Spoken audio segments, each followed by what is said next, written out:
Okay, so I just did plugs in this thing. It's pretty straightforward. I have the valve cover off. I'm going to show you how to change spark plug seals and valve seals. I have B series. It says P73, but that is b16a, b18c. They're all the same. I got this from Honda. It's actually got through JHP USA.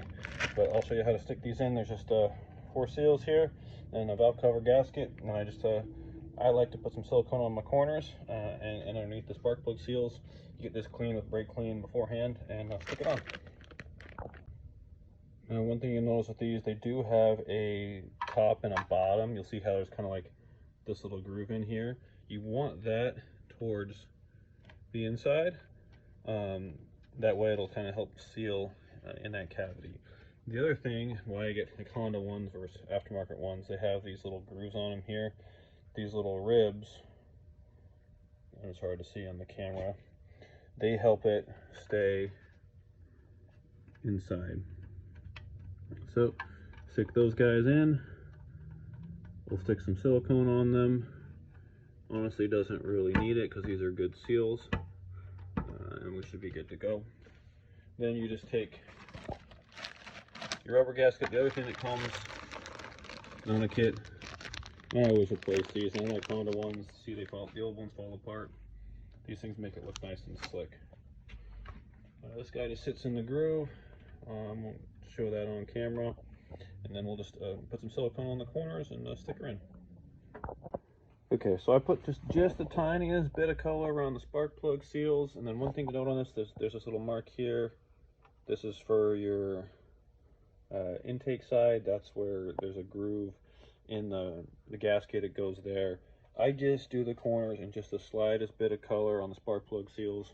Again, when you're using a Honda gasket, you don't need to do anything more than that. Some people will goop these things up just because they use the cheap ones. So that will set this on, and then I'll stick the washers on. Yeah, the brand new washers, they just make the install look really clean. You know, honestly, the performance difference is probably not that much, but you know, the little aftermarket shits, they sell them pretty cheap, but it's cheap enough just to buy Honda, so I'm not too worried about it. I'm gonna show you one other thing I got on here really quick. I've already said spark plugs. That actually aluminum plate is actually really cheap. I got it on Amazon. It looks actually really nice on here. They have the cheap carbon fiber ones that are plastic or imitation carbon fiber, but this looks like a solid piece. So that is a nice little dress-up piece. That'll get these cinched down, and then we'll do spark plug wires. Okay, on the spark plug wires. So again, previous one, I used NGKs, which is a nice wire. They're all marked. So actually, you can always remember Honda firing order: 1, 3, 4, 2. 1, 2, 3, 4. 1 is always closest to the pulley on any engine, not just Honda's. So you can pull these off. See how they come off nice. Again, so I use NGKs. So, yep, again, I'll just put these in. There's not much to it.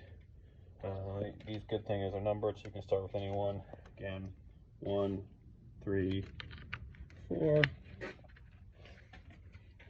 4 is here. I feel it kind of push down nice. Here's a nice little pop. Okay, I'll put all those in, and then I'll just show what it looks like when we're done. And just like that, see the globe covers on there. I have new acorn nuts on order. They're just not here yet. I like to have the polished acorn nuts on the top. Yeah, I put a skunk 2 sticker on here just so you know it's kind of ricey. I've got enough parts from them. Might as well represent. And then also too, you can see some that didn't have timing covers on before. Now it has OEM Honda timing covers. So again, it really kind of cleaned up the whole timing system on this motor. It looks good on there. I'm going to show you how to kind of clean that and polish it up.